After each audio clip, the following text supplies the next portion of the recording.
नमस्कार साथियों, मेरा नाम है अक्षय और आपका स्वागत है दृष्टि पीसीएस चैनल की इस नई वीडियो में। आज इस वीडियो के माध्यम से हम दुनिया भर में अंतर्राष्ट्रीय स्तर पर या फिर भारतीय स्तर पर, राष्ट्रीय स्तर पर जो महत्वपूर्ण घटनाएं रही हैं, जो खबरें रही हैं, मुख्य तौर पर पिछले हफ्ते से संबंधित उन खबरों को विस्तार पूर्वक सवालों के जरिए समझने की कोशिश करेंगे। और ये सवाल, ये खबरें आपके प्रश्न पत्र के लिहाज से बहुत इंपॉर्टेंट साबित हो सकती हैं। चलिए वीडियो शुरू करते हैं और सबसे पहले आज की हमारी पहली खबर देख लेते हैं। आज की हमारी पहली खबर है कि विश्व आर्थिक मंच की बैठक जनवरी में कहां आयोजित की जाएगी। हमारे ऑप्शंस हैं, option A Davos, option B Paris, option C Ulaanbaatar, option D Kazakhstan. तो हमारा सही ऑप्शन है कि ये जो विश्व आर्थिक मंच है, जनवरी महीने में, जनवरी 2023 में इसकी बैठक दावोस में आयोजित की जाएगी। तो ऑप्शन ए दावोस सही है।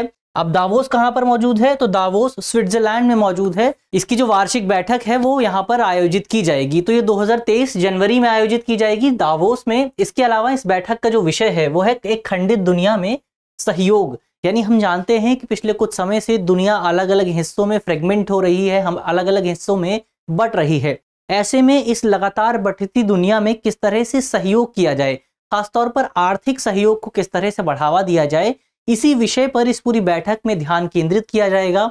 इस पूरी बैठक के दौरान दुनिया भर की जो सरकारें हैं उनके प्रतिनिधि शामिल होंगे, व्यापार जगत के जो प्रतिनिधि हैं, जो बिजनेस लीडर्स हैं, वो भी इस बैठक में मौजूद होंगे। इसके अलावा इस पूरी बैठक के दौरान नागरिक समाज, सिविल सोसाइटी के प्रतिनिधि भी शामिल होंगे। तो समग्र तौर पर इस पूरी बैठक में तकरीबन 2500, तकरीबन 2500 से ज्यादा प्रतिनिधि शामिल होंगे। तकरीबन 2500 से ज्यादा जो लीडर्स हैं वो इस पूरी बैठक के दौरान हिस्सा लेंगे। और इस पूरी बैठक के दौरान मुख्य तौर पर अंतर्राष्ट्रीय स्तर पर जो आर्थिक विषय हैं, जो आर्थिक मुद्दे हैं, उन मुद्दों पर विस्तार पूर्वक चर्चा की जाएगी। तो ये तो दावोस में आयोजित की जा रही बैठक की बात हुई।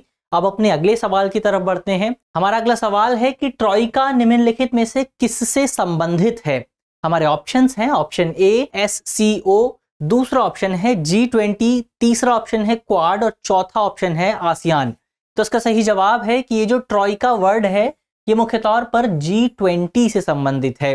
हम जानते हैं कि इस साल भारत को G20 की प्रेसिडेंसी मिली है, अध्यक्षता मिली है, और इसी अध्यक्षता के हिस्से के तौर पर जल्द ही अगले साल यानी 2023 में नई दिल्ली में G20 समूह के नेताओं की एक बैठक आयोजित की जाएगी। और इस बैठक की मेजबानी भारत करेगा, क्योंकि भारत में इसका आयोजन किया जा रहा है। तो यहीं से, इसी पूरी बैठक से ये जो ट्रॉइका शब्द है, ये ट्रॉइका शब्द निकल करके आता है। ट्रॉइका शब्द क्या है? तो ट्रॉइका शब्द मुख्य तौर पर ये जो G20 है, इस G20 की एक बेहतरीन मैकेनिज्म है, एक बहुत इंपॉर्टेंट मैकेनिज्म है ट्रॉइका। ट्रॉइका दरअसल 3 देशों का, 3 सदस्यों का एक समूह होता है। इसमें G20 के जो वर्तमान अध्यक्ष हैं वो शामिल होते हैं, जो पूर्ववर्ती अध्यक्ष हैं वो शामिल होते हैं, और जो आगामी अध्यक्ष हैं, जो अध्यक्ष बनने वाला देश है वो शामिल होता है। तो इसमें 3 देश शामिल होते हैं। और ये 3 देश कौन कौन से हैं? तो इसमें पहला देश है इस साल इंडोनेशिया, दूसरा देश है भारत और तीसरा देश है ब्राजील। इसमें 3 वो देश हैं जो एक बार अध्यक्ष रह चुका है, जो एक बार अध्यक्ष है वर्तमान समय में, और एक बार जो अध्यक्ष रहेगा। तो इंडोनेशिया भारत से पहले अध्यक्ष था, भारत इस बार अध्यक्ष है, और ब्राजील G20 की अध्यक्षता आगामी समय में करेगा। और इन्हीं 3 देशों से मिलकर ट्रॉइका का निर्माण होता है। अब यहाँ सबसे विशेष बात यह है कि आप इन तीनों नामों से ये समझ सकते हैं कि ये तीनों नाम विकासशील देशों के हैं, डेवलपिंग कंट्रीज के हैं। यानी जाहिर तौर पर G20 में हमें एक डेवलपिंग नेशंस की जो आवाज है वो इस साल दिखाई देगी। अगले साल भी डेवलपिंग नेशंस की आवाज हमें दिखाई देगी, उनका प्रतिनिधित्व दिखाई देगा। तो इस तरह से G20 जो एक समूह है, जो एक इनफॉर्मल ग्रुप है, वो इस बार जो विकासशील देश हैं उनकी आवश्यकताओं पर भी ध्यान केंद्रित कर सकेगा। तो ये तो G20 की बात हुई। अब आगे बढ़ते हैं, उसके ट्रॉइका क्या होता है, ट्रॉइका की बात हुई। अब आगे बढ़ते हैं, अपने अगले सवाल पर बात करते हैं। हमारा अगला सवाल है कि बिहार राज्य में गंगा जल आपूर्ति योजना की शुरुआत किस जिले से की गई है। हमारे ऑप्शन है, option A Nalanda, option B Vaishali, option C Bodh Gaya या फिर ऑप्शन डी सीतामढ़ी। तो इसका सही जवाब है कि बिहार के मुख्यमंत्री नीतीश कुमार द्वारा बोधगया में इस योजना की, गंगा जल आपूर्ति योजना की शुरुआत की गई है। तो नीतीश कुमार ने बोधगया में इस योजना की शुरुआत की है। इस योजना का प्राथमिक उद्देश्य जो गंगा नदी है उससे जो इलाके दूर पड़ते हैं, उसके कैचमेंट एरिया से जो इलाके थोड़ा दूर पड़ते हैं, उन इलाकों तक गंगा जल की आपूर्ति सुनिश्चित करना है। क्योंकि बोध गया क्षेत्र में, इसके अलावा राजगीर क्षेत्र में अक्सर गर्मियों के मौसम में बहुत ज्यादा कठिनाइयां देखने को मिलती हैं। लोगों के पास पीने के लिए पानी नहीं होता है। ऐसे में इन लोगों को जिन चुनौतियों का सामना करना पड़ता है, उन चुनौतियों से निपटने के लिए सरकार द्वारा इस योजना की शुरुआत की गई है। इस योजना के माध्यम से लोगों को गर्मियों में पानी की आपूर्ति की जाएगी, गंगा जल की आपूर्ति की जाएगी। तो ये तो योजना की बात हुई। अब आगे बढ़ते हैं और अपने अगले सवाल पर बात करते हैं। हमारा अगला सवाल है कि योगी आदित्यनाथ विश्व आर्थिक मंच की बैठक में हिस्सा लेने वाले उत्तर प्रदेश के कौन से मुख्यमंत्री बन गए हैं? तो अभी तक हिस्सा नहीं लिया है, जल्द ही इसका आयोजन होगा, वहां पर योगी आदित्यनाथ भी हिस्सा लेंगे। तो योगी आदित्यनाथ राज्य के, उत्तर प्रदेश के पहले ऐसे मुख्यमंत्री हैं जो इस तरह के किसी आर्थिक सम्मेलन में हिस्सा ले रहे हैं। तो जाहिर तौर पर ये जो पूरी खबर है, ये उत्तर प्रदेश के लिए, ये भारत के लिए एक बहुत बड़ी खबर है कि उत्तर प्रदेश का कोई एक प्रतिनिधि, कोई एक मुख्यमंत्री आर्थिक नीतियों के मामले में किसी एक वैश्विक मंच पर चर्चा करेगा और वहां पर उत्तर प्रदेश सरकार द्वारा, इसके अलावा भारत सरकार द्वारा इस संबंध में आर्थिक विषयों पर जो प्रयास किए गए हैं, उन प्रयासों को दुनिया के सामने पेश किया जाएगा। तो ये तो बात हुई कि योगी आदित्यनाथ के सम्मेलन में हिस्सा ले रहे हैं। इसके अलावा हमने पहले ही बात की कि ये जो दावोस सम्मेलन आयोजित किया जा रहा है, ये स्विट्जरलैंड में आयोजित किया जा रहा है और इसका आयोजन विश्व आर्थिक मंच द्वारा किया जाएगा। अब अपने अगले सवाल पर बढ़ते हैं। हमारा अगला सवाल है कि सब junior Commonwealth championship weight lifting स्पर्धा में 6 स्वर्ण पदक किसने जीता है? तो हमारे ऑप्शन है, ऑप्शन ए है Kriti Raj Singh, option B Shubham Singh, option C Shalu Gupta या फिर ऑप्शन डी सोनी कुमारी। तो इसका सही जवाब है कि हाल ही में कृति राज सिंह ने सब जूनियर कॉमनवेल्थ चैंपियनशिप की वेट लिफ्टिंग प्रतिस्पर्धा में 6 स्वर्ण पदक जीते हैं, 6 गोल्ड मेडल जीते हैं। इनका संबंध मुख्य तौर पर बिहार की राजधानी पटना से है और ये जो प्रतियोगिता है, सब जूनियर लेवल प्रतियोगिता थी, ये मुख्य तौर पर न्यूजीलैंड में आयोजित की जा रही थी और अभी भी इसका आयोजन जारी है। तो इन्होंने इस पूरी प्रतियोगिता में, कृति राज सिंह ने इस प्रतियोगिता में 6 गोल्ड मेडल जीते हैं, जो कि अपने आप में एक बहुत बड़ी उपलब्धि मानी जा सकती है। इसीलिए इनकी जो खबर है, इनका जो नाम है, बहुत ज्यादा विशेष हो जाता है। अपने अगले सवाल पर बात करते हैं। हमारा अगला सवाल है कि EOS-06 उपग्रह को कहां से लॉन्च किया गया? हमारे ऑप्शन है Thumba equatorial rocket launching station Thiruvananthapuram, option B है Satish Dhawan space centre Andhra Pradesh, option C है अंतरिक्ष अनुप्रयोग केंद्र अहमदाबाद या फिर ऑप्शन डी है भारतीय उपग्रह प्रक्षेपण केंद्र ओडिशा। तो इसका सही जवाब है कि ये जो उपग्रह है EOS-06 सैटेलाइट जो है, उसे मुख्य तौर पर सतीश धवन स्पेस सेंटर आंध्र प्रदेश से लॉन्च किया गया। तो इस तरह से ऑप्शन बी इसका सही जवाब हो जाता है। ये जो पूरा जो उपग्रह था, इस पूरे उपग्रह को वर्क हॉर्स PSLV C-54 नाम के एक रॉकेट के माध्यम से लॉन्च किया गया। इस सैटेलाइट के साथ मुख्य तौर पर 8 नैनो उपग्रहों को भी लॉन्च किया गया, 8 नैनो सैटेलाइट्स भी लॉन्च की गई। इस पूरी सैटेलाइट का प्राथमिक उद्देश्य, हमने पहले ही बात की कि इसका जो नाम है EOS-06, इसके नाम की अगर आप फुल फॉर्म देखेंगे, अर्थ ऑब्जर्वेशन सैटेलाइट 06। तो जाहिर तौर पर इस सैटेलाइट के माध्यम से जो वैज्ञानिक हैं, वो पृथ्वी में होने वाले परिवर्तन, खासतौर पर भारत के आसपास के क्षेत्रों में जो परिवर्तन हो रहे हैं, जो भूमि पर परिवर्तन हो रहे हैं, जो समुद्र में परिवर्तन हो रहे हैं, उन परिवर्तनों का आकलन किया जाएगा और उन परिवर्तनों का भारत पर क्या प्रभाव हो सकता है, इसके अलावा भारत के आसपास के क्षेत्रों पर क्या प्रभाव हो सकता है, उसी प्रभाव को समझने की कोशिश की जाएगी इस पूरी सैटेलाइट के जरिए। इस पूरी सैटेलाइट के जरिए मुख्य तौर पर समुद्र के स्तर में, समुद्र के तापमान में, इसके अलावा तमाम अन्य जो कारक होते हैं, उनमें जो परिवर्तन आ रहा है, उस परिवर्तन को मापने की कोशिश की जाएगी। तो ये तो EOS-0 सैटेलाइट की बात हुई। अब आगे बढ़ते हैं और अपने अगले सवाल पर बात करते हैं।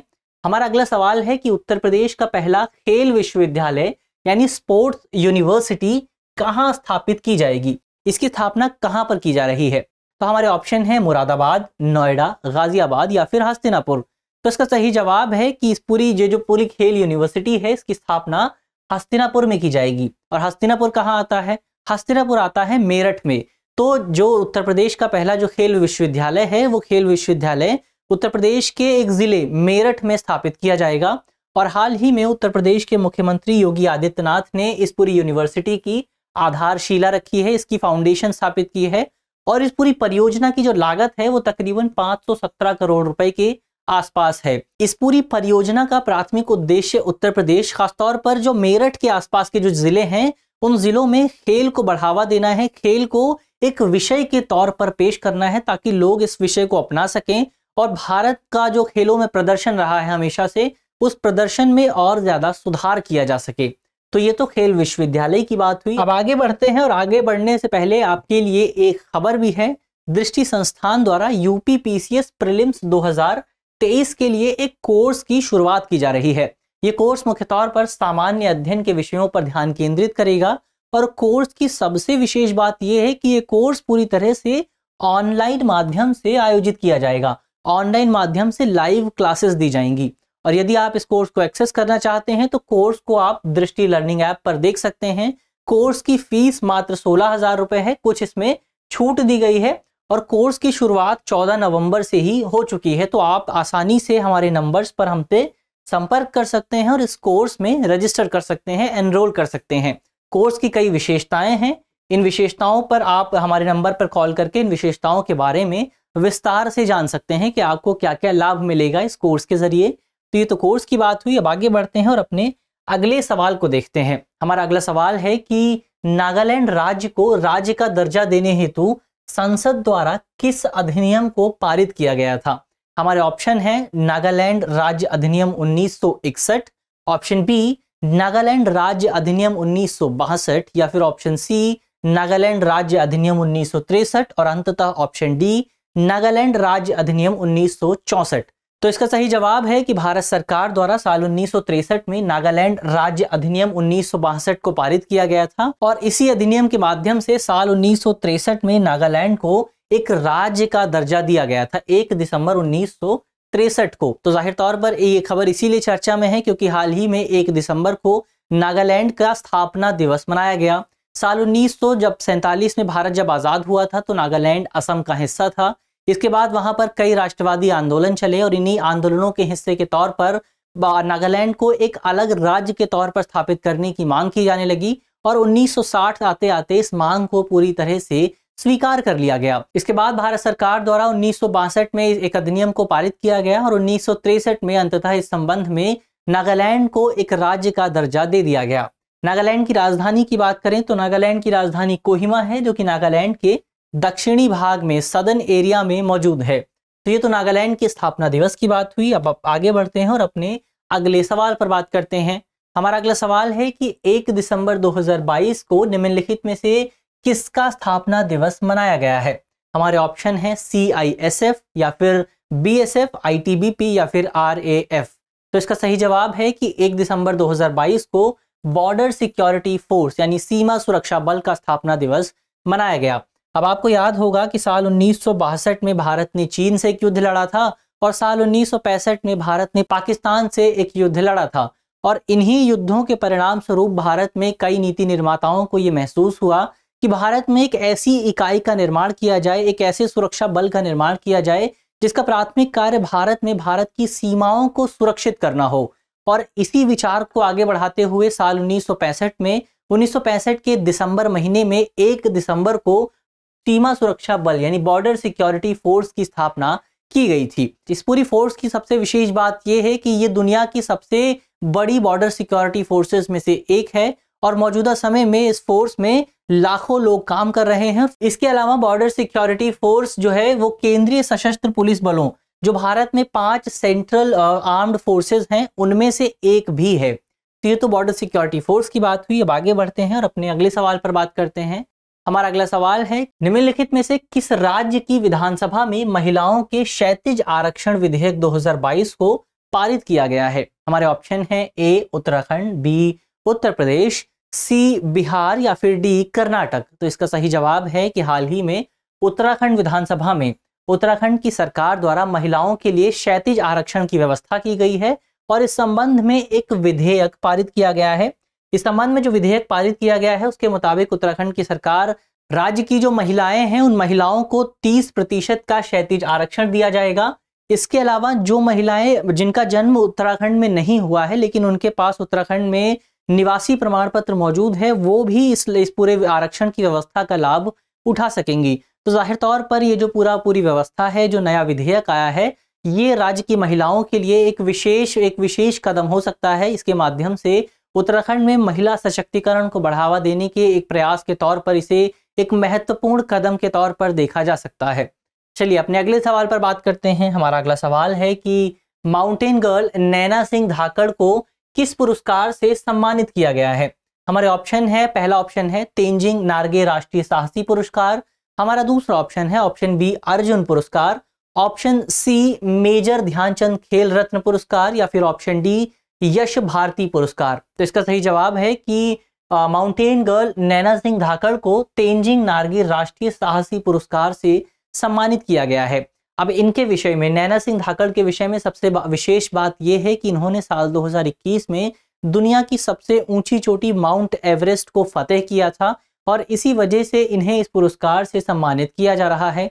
ये जो तेंजिंग नार्गे राष्ट्रीय साहसी पुरस्कार है, ये भारत सरकार द्वारा एडवेंचर स्पोर्ट्स के लिए दिया जाता है, साहसी खेलों के लिए दिया जाता है। जैसे कि माउंटेनरिंग हो गया, वो भी एक साहसी खेल है। इसके अलावा तमाम तरह के अन्य जो खेल होते हैं जिनमें एडवेंचर की जरूरत होती है, उन्हीं खेलों के लिए भारत सरकार द्वारा ये पुरस्कार प्रदान किया जाता है। तो ये तो पुरस्कार की बात हुई। अब आगे बढ़ते हैं और अपने अगले सवाल पर बात कर लेते हैं। हमारा आज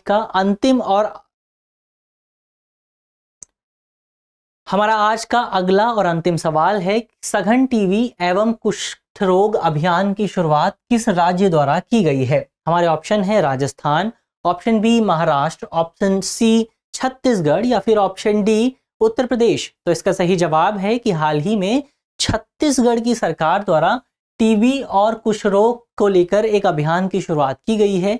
इस अभियान का प्राथमिक उद्देश्य छत्तीसगढ़ में जो भी लोग इस तरह के रोगों से पीड़ित हैं, टीबी और कुष्ठ रोग से पीड़ित हैं, उन लोगों की पहचान करना है, उनका उपचार करना है। इसके अलावा इन रोगों के बारे में आम लोगों को भी जागरूक किया जाएगा इस पूरे अभियान के तहत, खासतौर पर छत्तीसगढ़ में। तो मुझे आशा है कि इस वीडियो के माध्यम से जिन खबरों और जिन सवालों की चर्चा की गई है वो आपको समझ में आएंगे, और यदि आपके प्रश्न पत्र में इससे संबंधित कोई भी सवाल आता है तो आप उसे आसानी से हल कर सकेंगे। इस तरह की अन्य वीडियो देखने के लिए आप हमारे चैनल को भी सब्सक्राइब कर सकते हैं। धन्यवाद।